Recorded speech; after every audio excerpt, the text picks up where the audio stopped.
My little sister sold the last thing. My birth parents left me so she could buy matching hoodies with her friends. When I confronted her, she smirked and said, "Looks like I win again." I didn't say a word. That was 9 months ago. Yesterday, she called me crying from the back of a cop car. The first few months were great. I still remember being 6 years old and being told that I was finally getting my forever home. When my new parents picked me up, I was hugged for the first time. My little heart was filled with more love than I knew existed. "Thank you for loving me," I proudly exclaimed, smiling with my underdeveloped baby teeth. Looking back, I should have known it was too good to be true. A few months later, my mom realized she was pregnant. My parents called her a miracle baby because apparently they had been trying for 5 years before adopting me. Then, it started. I'd ask my mom to read me a bedtime story like usual, and she told me to read it myself. Or when I'd beg my dad to play catch, instead of racing me outside, he'd straight up ignore me or tell me to learn to entertain myself. But at the time, I figured that they were probably just busy with the pregnancy. So from then on, I tried to be the best big brother ever. I spent all my free time drawing pictures of our family, with her included, helping pick out baby toys, and making up lullabies to sing to my mom's stomach, because I knew what it felt like not to have a family, and I never wanted my little sister Ella to go through that. So when she was born, I let my parents treat her better than me. When it was my 7th birthday, and my parents completely forgot about it, I let them. When they stopped hugging me because they didn't want baby Ella to feel jealous, I let them. And when I turned 9 and they told me I had to do my fair share by spending 2 hours cleaning the house every day, guess what? I let them. All in the name of Ella having a happy childhood. All so I could have the best friend I always dreamed about. But I never got it. Because when Ella turned 7, the age I was expected to grow up, they doubled down on spoiling and coddling her. For her 7th birthday, they sold some of my clothes to help fund her birthday party. An overnight stay at a local water park resort for all her friends and family. That was when I knew we were going to have very different lives. But still, I loved her and was happy for her. Because if one of us had to be treated worse, I would choose me. Every single time. And since no one at home paid attention to me, I assumed no one would want to be my friend. Which meant all my time was being poured into raising Ella and studying. So by the time I turned 19, I was on track to study engineering at a really good university. Meanwhile, Ella had turned into a spoiled little brat. One time, she came to me asking if I could pay to fly her and her friends to Disneyland for her 14th birthday. That would be all my savings. Savings I needed to buy groceries. So I told her no. "What the F? You're not even real family! You owe me!" My muscles froze. I felt goosebumps across my arms and legs. "Looks like I win again," she said, with a raised eyebrow and half grin. I didn't even plan on rebutting. I just wanted to cry, and that's when my mom stormed in. "Charlie," she turned to me, "you're supposed to be a good big brother. I thought your father made that clear." Suddenly, all ambiguity around my place in the family was dropped, because they started ranting to each other about how adopting me was a huge mistake, all while I was standing right in front of them. That was my breaking point. I didn't raise my voice, didn't even look at them. "One day, you'll need my help, and I won't be there," I said, voice calm. For a second, the room went completely silent. I don't know what was said next, because that's when I walked out. That night, I couldn't sleep. My brain was flooded with guilt. What if they took it seriously? What if Ella felt like she couldn't come to me for help anymore? What if I made my mom regret adopting me even more? I felt so guilty that I couldn't even bear to look at them. So I spent the next few days going to the library every morning until school started, and staying until close, until I had no choice but to confront them. It was a Saturday, and I had planned to spend the day doing my favorite comfort activity, taking the only thing my biological parents left me with, a gold chain, and talking to it. Pretend my real parents are sitting in front of me, supporting me, telling me how much they love me. Except, I couldn't find it, anywhere. I practically tore my room apart looking for it, and that's when I heard Ella's alarm go off. I ran into her room, panicking. Before I could even say anything, she stopped me. "I'm guessing you're looking for that chain." My knees weakened. Well, I had to do something for my birthday. So I sold it, and me and my friends all got matching designer hoodies. Thanks, BTW. Everything around me went silent. Ella was still talking, proud of herself, completely detached from what that chain meant to me. But I wasn't listening to her anymore. My thoughts were somewhere else, somewhere quieter, colder, because this wasn't about her birthday. This was about the last thing my parents ever gave me. And the second she sold it, something between us snapped, for good. I walked out of her room without saying a word. I could hear her calling after me, but I didn't turn back. I went straight to my room and locked the door. I sat on my bed, staring at the wall, feeling nothing and everything at the same time. That chain was the only physical connection I had to my birth parents, the only proof that they had existed, that they had cared enough to leave me with something. And now it was gone, traded for some stupid matching hoodies that Ella would probably outgrow or get bored with in a month. I pulled out my phone and checked my bank account. I had saved up about $3,200 from odd jobs and birthday money from my grandparents, the Miller's parents, who at least remembered I existed. It wasn't much, but it would have to be enough. I couldn't stay in this house anymore. I started packing my things, only the essentials. Clothes, toiletries, my laptop, and the few books I couldn't bear to leave behind. I could hear the rest of the family downstairs, laughing and talking like nothing had happened. Like they hadn't just taken the last piece of my real family and sold it without a second thought. I was supposed to start college in 3 weeks. The dorms wouldn't be open for another 2 weeks. I'd have to figure something out for those in-between days. But anything was better than staying here. Perhaps I could find a cheap motel, or maybe one of my few acquaintances from school would let me crash on their couch temporarily. Whatever happened, I knew I had to get out of this house where I'd never truly belonged. As I zipped up my backpack, I heard a knock on my door. It was David. "Charlie, dinner's ready. Your mother wants you to come down." My mother. That's a joke. I hadn't been her son since the day Ella was born. "I'm not hungry," I called back. "Don't be difficult," he said, his voice taking on that annoyed tone I'd become so familiar with. "Just come down and eat with the family." The family, as if I was part of it. I didn't respond. I heard him sigh and walk away. I waited until the house was quiet that night before I slipped out with my backpack. I left a note on my bed. "Gone to stay with a friend before college starts. Don't worry about me." They probably wouldn't anyway. I texted my only real friend from high school, Jake, asking if I could crash at his place for a couple weeks. We weren't super close, but he was one of the few people who actually talked to me. He lived with his parents in a small apartment, but they had a pull-out couch in the living room. I didn't tell him everything, just that I needed a place to stay before heading to college. "Sure, man. My parents won't mind.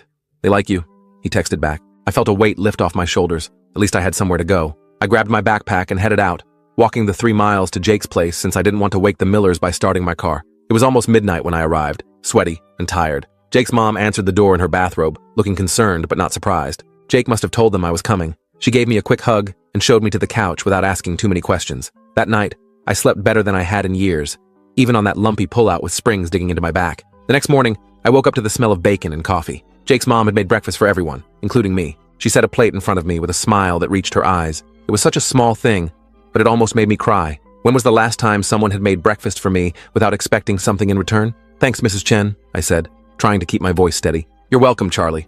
You know you can stay as long as you need to." I nodded, not trusting myself to speak. Jake came in and grabbed some bacon, completely casual, like it was normal for me to be there. His dad joined us a few minutes later, nodded at me, and started talking about the baseball game from last night. No one asked why I was there or how long I was staying. They just accepted me. Around noon, my phone started blowing up with texts from Sarah. I ignored them at first, but they kept coming. "Where are you? Come home right now. We're worried sick. This is completely irresponsible." Sure. Now they were worried about me. I turned my phone off and helped Jake's mom with the dishes. Later that afternoon, my phone rang again. It was David this time. I almost didn't answer, but something made me pick up. "Charlie, where the hell are you?" he demanded. I told him I was staying with a friend before college started, just like my note said. "You can't just leave without telling us where you're going. Your mother is beside herself." I almost laughed. "Is she? Or is she just mad that there's no one to do the dishes and vacuum the floors? Don't be dramatic. You need to come home right now." "No," I said, surprising myself with how firm I sounded. "I'm not coming back. I'll pick up the rest of my stuff before I leave for college, but I'm not staying there anymore. This is about that stupid necklace, isn't it? We'll buy you another one." That's when I lost it. It wasn't a necklace.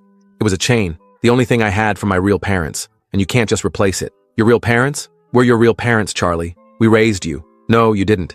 You tolerated me. There's a difference." I hung up before he could respond. My hands were shaking. I'd never stood up to them like that before. Jake came into the room, pretending he hadn't heard everything. "Want to play some Xbox?" I nodded, grateful for the distraction. The next few days passed in a blur. I helped around the Chen household, doing dishes and taking out trash without being asked. Mrs. Chen tried to tell me I didn't have to, but it felt good to contribute. Mr. Chen even slipped me some cash for helping him fix their leaky bathroom sink. "College fund," he said with a wink. A week after I left the Millers, I got a text from Ella. "Mom and Dad are super mad at you. They said you're being ungrateful." I didn't respond. "Hello? I know you're reading this. Still nothing from me. Fine. Be that way. BTW, I sold your Xbox too. Hope you don't mind, LOL. That was the last straw. I blocked her number. I blocked Sarah and David too.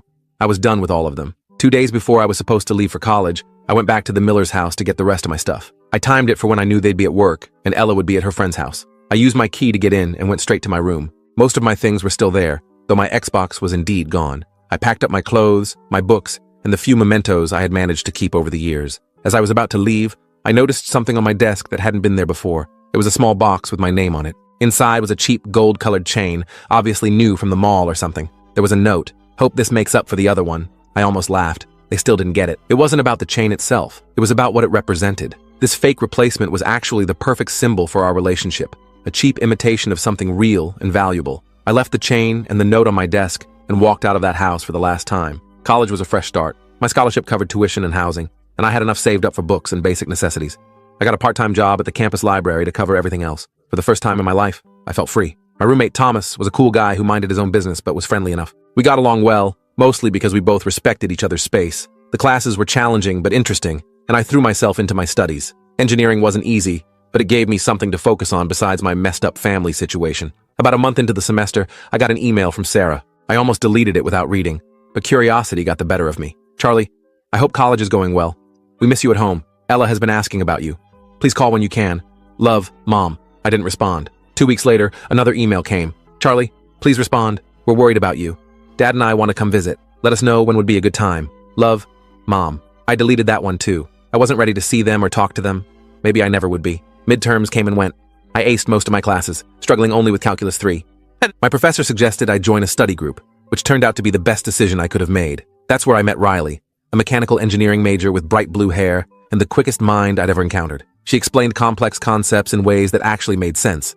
And for the first time, I felt like I was actually understanding the material rather than just memorizing formulas. Riley and I started hanging out outside of the study group.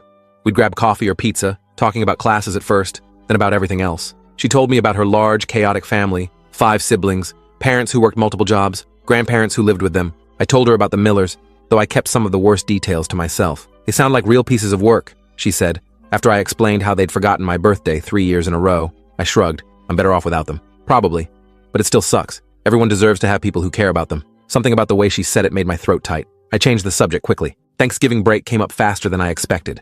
The dorms were closing, and I had nowhere to go. I considered getting a hotel room for the week, but that would eat up most of my savings. Thomas offered to let me come home with him to Chicago, but I didn't want to impose on his family. Riley solved the problem for me. Come home with me, she said casually one day while we were studying. My parents always make enough food to feed an army, and they love having guests. I hesitated. Are you sure? I don't want to intrude on your family time. She rolled her eyes. With 7 people in the house already, 1 more won't make a difference. Besides, my mom will be thrilled to have someone new to fatten up. So that's how I ended up spending Thanksgiving with Riley's family. Their house was small and crowded, with people constantly coming and going. Her parents worked opposite shifts, so someone was always cooking or cleaning or helping one of the younger kids with homework. It was chaotic and loud and absolutely wonderful. Riley's mom, Mrs. Martinez, took one look at me and decided I was too skinny. She spent the entire week trying to feed me at every opportunity. Her dad taught me how to change the oil in a car and didn't laugh when I got it all over my hands. Her siblings included me in their board games and inside jokes like I'd always been there. On Thanksgiving Day, when we all gathered around their extended dining table,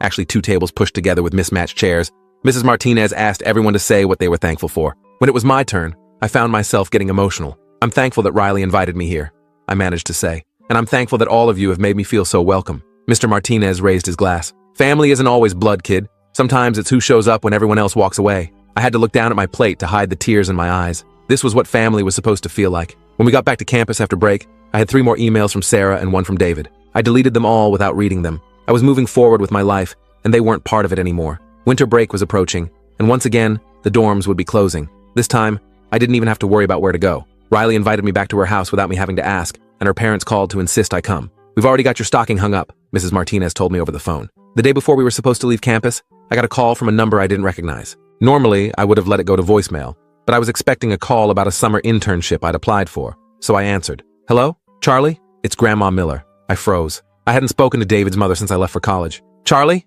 Are you there? Yeah, I'm here, I said, finding my voice. Hi, Grandma. Oh, thank goodness. I've been so worried about you. Sarah and David said you weren't responding to their messages. I've been busy with school, I lied. I'm sure you have.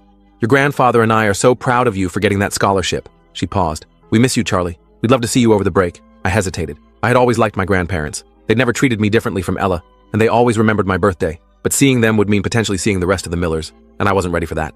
I already have plans, I told her. I'm staying with a friend's family. Oh, she sounded disappointed. Well, perhaps we could meet for lunch one day. Just the 3 of us. You, me, and your grandfather. We could come to you. I thought about it. Maybe. I'll have to check my schedule. That would be wonderful, dear. Here, let me give you my cell number so you can text me directly. After I hung up, I sat on my bed, feeling conflicted. Part of me wanted to see my grandparents. They had always been kind to me. But another part of me was afraid that seeing them would somehow pull me back into the Millers' orbit, and I'd worked too hard to escape that. I decided to think about it over break. Maybe I'd meet them for lunch after Christmas. Maybe not. It was my choice now. Winter break with the Martinez family was even better than Thanksgiving. Their house was decorated from top to bottom with Christmas lights, paper snowflakes made by the younger kids, and a slightly lopsided tree covered in homemade ornaments. There was always music playing, usually something with a Latin beat that got Mrs. Martinez dancing while she cooked. On Christmas morning, I was shocked to find a pile of presents with my name on them. Nothing expensive, mostly practical things like warm socks, a new backpack for school, and books. But each gift had been chosen with care, and each one came with a hug or a pat on the back. After dinner, while everyone was playing with their new gifts, I slipped away to my phone and texted Grandma Miller. Merry Christmas. I hope you and Grandpa are doing well. She responded almost immediately. Merry Christmas, Charlie. We miss you so much. Are you having a good day? We texted back and forth for a while. She didn't pressure me about meeting up, just asked about school and told me about their quiet Christmas at home. It was nice, uncomplicated. When I went back to the living room, Riley gave me a questioning look. Everything okay? I nodded. Yeah, just wishing my grandparents a Merry Christmas. She smiled. Good. Now come help me beat my brothers at Monopoly. The rest of break passed too quickly. Before I knew it, we were heading back to campus for spring semester. I felt recharged and ready to tackle my classes. I even agreed to meet my grandparents for lunch at a restaurant near campus the following weekend. When I saw them waiting at the table, both looking older than I remembered, I felt a pang of guilt for cutting them out along with the rest of the Millers. They stood up when they saw me, and Grandma Miller hugged me tight. Look at you, she said, stepping back to examine me. College agrees with you. We had a nice lunch, catching up on everything that had happened since I left. They didn't mention Sarah or David or Ella, and I was grateful for that. As we were finishing dessert, Grandma Miller reached into her purse and pulled out a small box. We have something for you, she said, sliding it across the table. I opened it cautiously. Inside was a gold chain, similar to the one Ella had sold, but not exactly the same. This one was heavier, more substantial. It's not the original, I know, Grandpa Miller said quietly, but we wanted you to have something to remember your parents by. I looked up, surprised. How did you know about that? They exchanged a glance. Sarah told us what happened, Grandma said. She feels terrible about it, Charlie. They all do. I closed the box and pushed it back toward them. I don't want their guilt gifts. It's not from them, Grandpa insisted. It's from us. We bought it with our own money because we know how much the original meant to you. I hesitated, then took the box back. Thank you. That's really thoughtful. They smiled, relieved. As we were saying goodbye in the parking lot, Grandma held onto my hand. They miss you, Charlie. They've realized how badly they treated you, and they want to make amends. I shook my head. It's too late for that. It's never too late for family to heal, she said gently. I didn't respond to that. I hugged them both and promised to stay in touch, but I made no promises about reconnecting with the rest of the Millers. As spring semester progressed, I threw myself into my studies and my growing circle of friends. Riley and I were getting closer, though neither of us had made a move to be more than friends. I liked where we were, and I wasn't in a rush to complicate things. In March, I got an email from Sarah with the subject line, "Please read. Important." Against my better judgment, I opened it. Charlie, I don't know if you're reading these emails, but I hope you are. Ella has been having a hard time at school. She's failing several classes and has been getting into trouble. The school counselor thinks she's acting out because she misses you. Would you consider talking to her just once? She won't listen to us anymore. Love, Mom. I stared at the email for a long time before closing it without responding. It wasn't my responsibility to fix Ella's problems.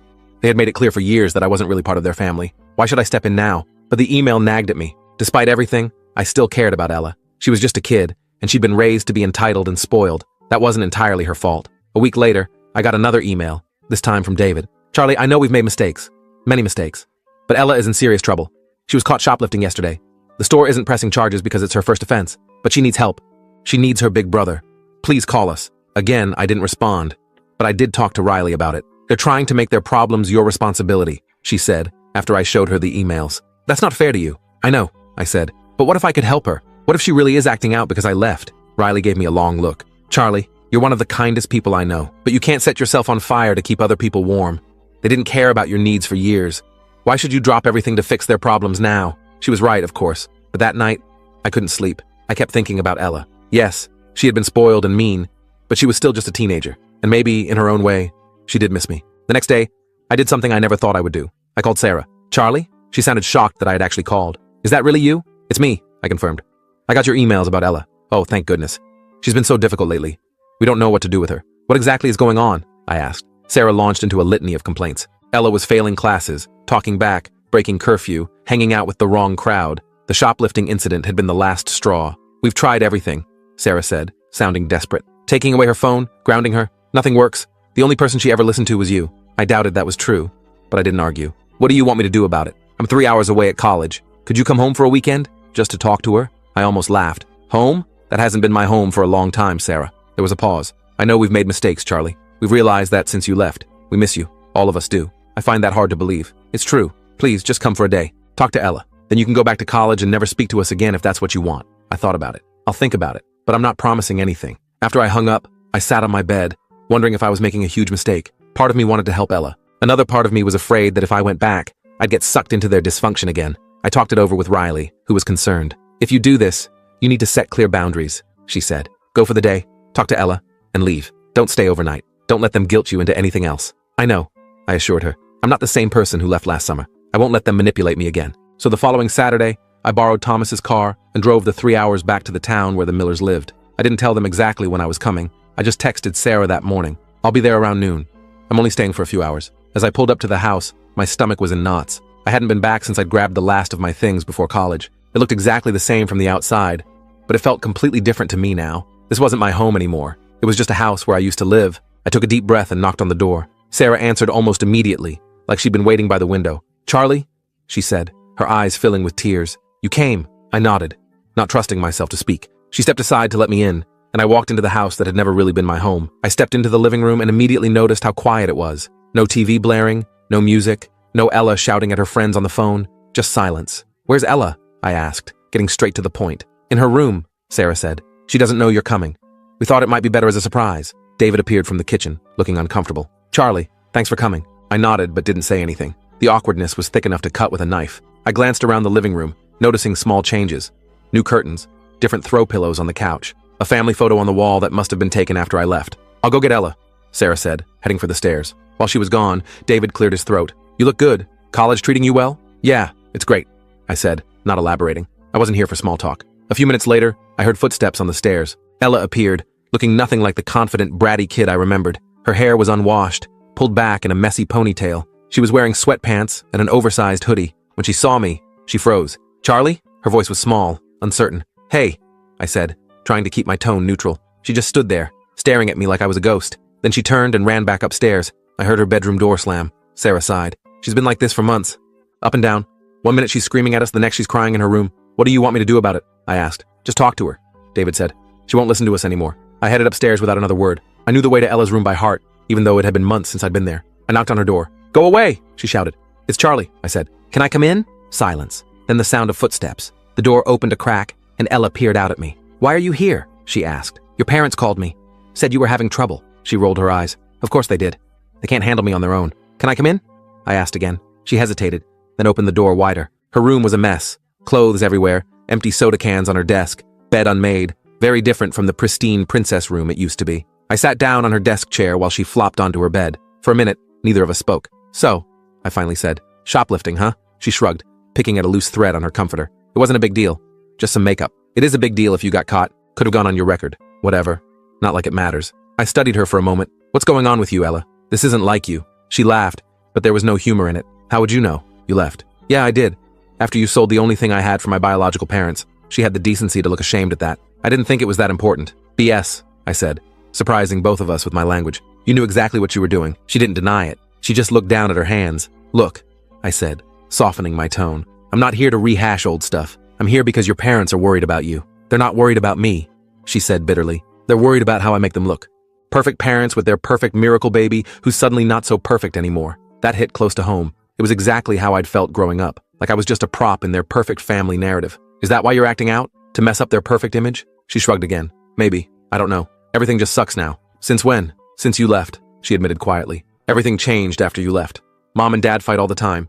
Dad sleeps in the guest room most nights, and they're always watching me, waiting for me to screw up. I hadn't expected that. I figured they'd just go on with their perfect little family once I was out of the picture. That's not my fault," I said. "I know," she said, "but I miss you, and I'm sorry about the chain. I was a real beach." I was surprised to hear her apologize. That wasn't like the Ella I knew. "Yeah, you were," I agreed. "But you were also a kid who never heard the word no." She actually smiled at that. "True. I was super spoiled. We talked for almost an hour. Really talked. Maybe for the first time ever. She told me about her new friends. Not the best influence from the sound of it. About how she was failing math and science. About how she felt like she couldn't do anything right anymore. I told her about college, about my engineering classes, about Riley and her family. I didn't sugarcoat anything, but I didn't try to make her feel bad either. "So what now?" she asked, when we'd run out of things to say. "Are you coming back home?" "No," I said firmly. "This isn't my home anymore. I have my own life now." Her face fell. "Oh, but that doesn't mean we can't stay in touch," I added. "You can text me. Call me if you need to talk." "Really?" She looked hopeful. "Yeah, you're still my sister, Ella. That hasn't changed." She nodded, blinking back tears. "I really am sorry, Charlie, about everything." "I know," I said, and I believed her, which surprised me. When we went back downstairs, Sarah and David were waiting anxiously in the living room. They both looked up when we entered. "Everything okay?" Sarah asked. "We talked," I said simply. "I need to head back to campus now." "Already?" David frowned. "We thought maybe you'd stay for dinner." "No, I need to get back. I have a study group tomorrow morning." Sarah looked disappointed but nodded. "Of course. Your studies come first." As I was getting ready to leave, Ella surprised me by giving me a hug. "Thanks for coming," she whispered. I hugged her back, realizing it was the first time we'd hugged in years. "Remember what I said. You can call me anytime." Sarah walked me to the door. "Charlie, before you go, your father and I want to apologize. For everything. We know we treated you unfairly." I looked at her. Really looked at her. She seemed sincere, but it was too little.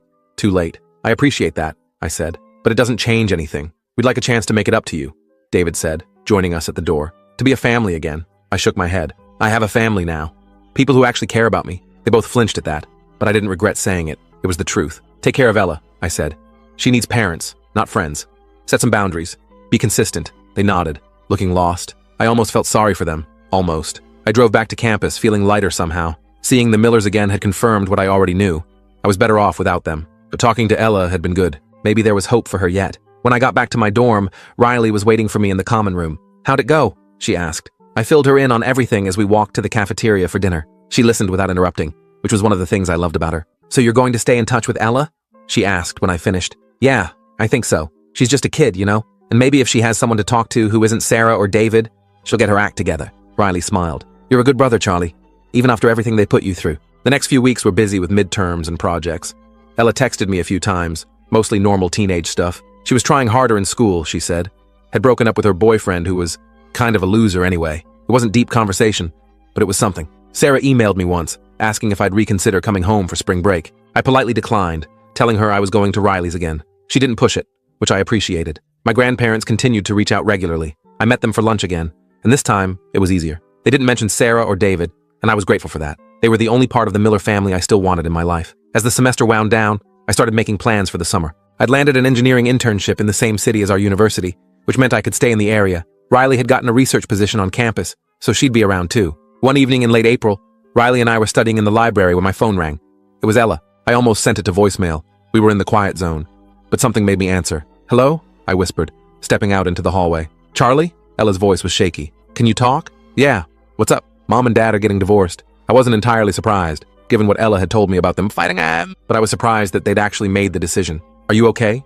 I asked. "I don't know," she said. "Dad moved out last week. Mom's been crying a lot. It's weird. I'm sorry, Ella. That's rough." "Yeah." She was quiet for a moment. "Dad wants me to live with him, but his new place is across town. I'd have to change schools. What do you want to do?" "I don't know. Mom needs me, but it's hard being around her right now. She's so sad all the time." We talked for almost an hour. I mostly just listened. When we finally hung up, I went back into the library to find Riley packing up our stuff. "Everything okay?" she asked. "The Millers are getting divorced," I told her. "Wow. How do you feel about that?" I thought about it. Honestly, I don't really feel anything. It's not my problem anymore. But that wasn't entirely true. I did feel something for Ella, caught in the middle of her parents' mess. The next day, I got a call from David. I almost didn't answer, but curiosity got the better of me. "Charlie, I know you probably don't want to hear from me," he started, "but I'm calling about Ella. What about her? Sarah and I, we're separating. Getting divorced, actually. Ella's taking it pretty hard." "She told me," I said. "Oh," he sounded surprised. "Well, I'm worried about her. She's shutting down again, not talking to either of us." "What do you want me to do about it?" I asked, echoing my question from months ago. I was hoping maybe she could visit you for a weekend, get away from all this for a bit. I hadn't expected that. "Visit me? At college? Just for a weekend. She looks up to you, Charlie. More than you know." I thought about it. My dorm wasn't set up for visitors, but Riley had mentioned her parents were coming to visit in a few weeks and had rented an Airbnb. Maybe Ella could stay there with them. "Let me see what I can arrange," I said. No promises. After talking to Riley and her parents, we worked it out. Ella would come the same weekend as the Martinez family. She could stay with them at the Airbnb, and we'd all hang out together. When I told Ella the plan, she actually sounded excited for the first time in months. "Really? I can come visit you at college?" "Yeah, but you'll be staying with my friend's family, not in my dorm. And you have to be on your best behavior. These people are important to me." "I will. I promise." The weekend of the visit arrived quickly. I was nervous about Ella meeting Riley's family. What if she reverted to her spoiled brat persona? What if she embarrassed me? But I needn't have worried. From the moment David dropped her off at the Airbnb, Ella was polite and friendly. She helped Mrs. Martinez make dinner, played board games with Riley's younger siblings, and didn't complain once about the cramped quarters. On Saturday, we all went to a local fair. Ella stuck close to me, taking everything in with wide eyes. At one point, she pulled me aside. "Your friend's family is really nice," she said. "Yeah, they are." "Is this what a normal family is like?" The question caught me off guard. I don't know if there's such a thing as a normal family, but they're good people. They care about each other. She nodded thoughtfully. "I wish our family had been more like this." "Me too," I admitted. By Sunday afternoon, when it was time for Ella to go home, she seemed reluctant to leave. She hugged everyone goodbye, including Riley's parents, whom she just met 2 days ago. "Can I come visit again sometime?" she asked me, as we waited for David to pick her up. "We'll see," I said. "Maybe this summer?" When David arrived, he looked surprised to see Ella smiling and relaxed. "Looks like you had a good weekend," he said. "The best," she replied. "Charlie's friends are awesome." As they were leaving, David pulled me aside. "Thank you for this, Charlie. I haven't seen her this happy in months." I just nodded. I wasn't doing it for him. Over the next few months, Ella and I stayed in regular contact. She visited twice more, once during the summer when I was working my internship, and again just before her school started in the fall. Each time, she seemed more mature, more thoughtful. The Millers' divorce was finalized in August. Ella decided to live primarily with Sarah but spent weekends with David. She told me it was working out okay, though she missed having everyone under one roof. Sarah and David both tried to reconnect with me several times, but I kept them at arm's length. I was civil when we had to interact because of Ella. But that was it. Some wounds were too deep to heal completely. As for me, I was thriving. My internship turned into a part-time job I could do during the school year. My grades were excellent, and Riley and I had finally admitted our feelings for each other and started dating. One day in October, I got a small package in the mail.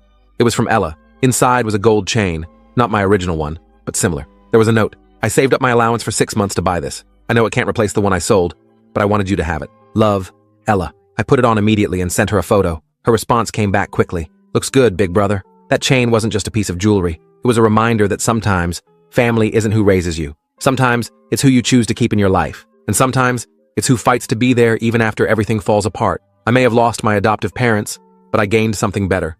A real sister, friends who became family, and the knowledge that I was worthy of love all along.